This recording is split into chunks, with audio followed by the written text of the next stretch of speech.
Hello and welcome to our viewers on PBS in the United States and around the world.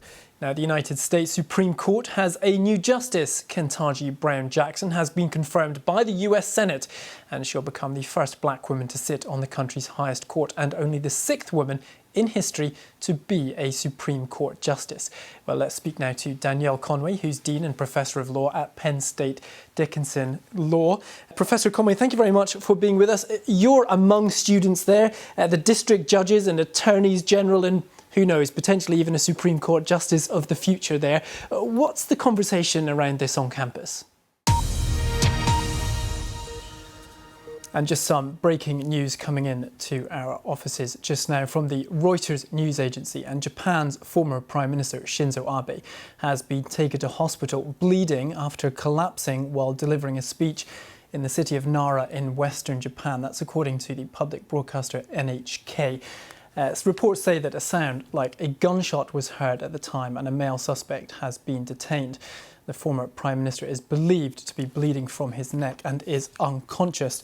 Shinzo Abe is 67 years old. He stood down as Prime Minister a couple of years ago and is Japan's longest serving Prime Minister. It's just past midday on Friday there. We will bring you more on this story as we have it. The former Prime Minister's body is due to arrive shortly at his residence in Tokyo. Let's cross live now to our correspondent Mariko Oi, who is there. Mariko, what's happening right now? Right, let's go to Iran now, where the judiciary has handed down 4 more death sentences on those they accuse of being involved in anti-government protests. Authorities in Iran are trying to contain a wave of demonstrations sparked by the death of a young woman, Mahsa Amini, while in custody of Iran's morality police. Well, our news reporter Azadeh Mashiri joins me in the studio now to discuss this. Azadeh, what more do we need to know? Hilary Anderson, BBC News. Poor kid. Now, more than 100 world leaders are gathering for the annual UN Climate Change Summit, COP27, in Egypt.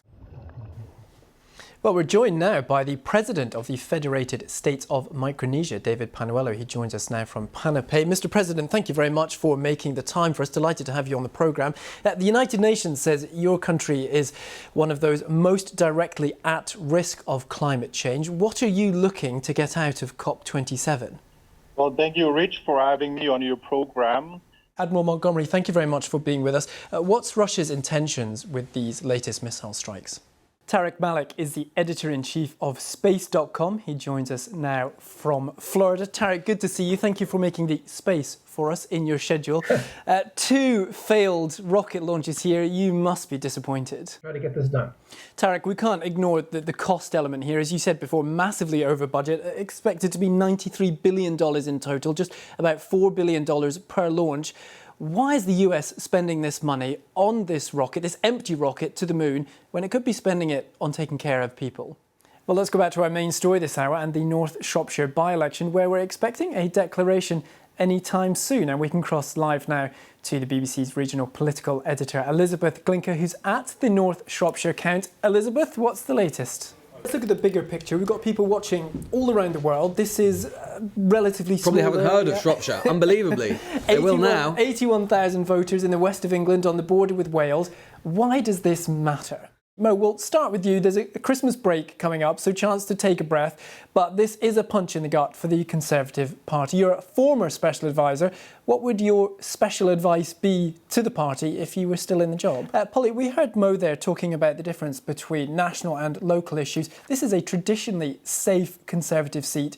Really, is this a win for the Liberal Democrats or just a protest vote against the Tories?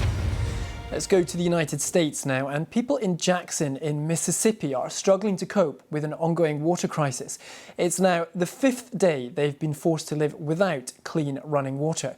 More than 150,000 people in Jackson, Mississippi's state capital, which has a predominantly black population, are affected.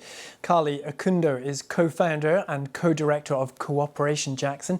He joins us live now. Mr. Akuno, thank you very much for making the time for us. I know this is a busy period for you. Just give us a sense, what do people in Jackson see when they turn on the tap? Most people are seeing brown water, and it's brown in degrees. So some of it may just look like a gin. Some of it, excuse my language, just looks like diarrhea. The Afghan government says American B-52 bombers have killed more than 200 Taliban fighters in a series of airstrikes on the city of Shropshire, where the insurgents claim to have taken control. Shropshire is the stronghold of the former Afghan Vice President Abdul Rashid Dostum, whose supporters fight against the Taliban. It comes after the militants said they'd captured Zaranj in Nimroz, close to the border with Iran, in a major escalation of their offensive. Hello and welcome to our viewers on PBS in the United States and around the world. We begin this programme with some breaking news out of Hong Kong, where the media tycoon and a leading critic of the Chinese government, Jimmy Lai, has in the last few moments been sentenced to 5 years and 9 months in jail. Well, it's just coming up to 4:25 on Thursday morning here in the UK, and it's been a busy 24 hours in UK politics and news. Before we go, let's take a quick look at some of the newspaper front pages this Thursday morning. This is The Guardian, Desperate, Deluded, and The Times. Boris Johnson fights for his life after more than 40 ministers and aides quit. So grabbing all the front pages here in the UK this morning, and there is much more on that on the BBC News website, of course. Nicholas Crum, a journalist for the Chile Vision channel, was talking about the rise in robberies in the local area when it happened. His camera crew chased after the parrot, and luckily for them, it eventually dropped the earphone, so they managed to get it back. Never work with children or animals, that's what they say. From all of us here in London, thanks for your company. We'll see you next time. Bye-bye.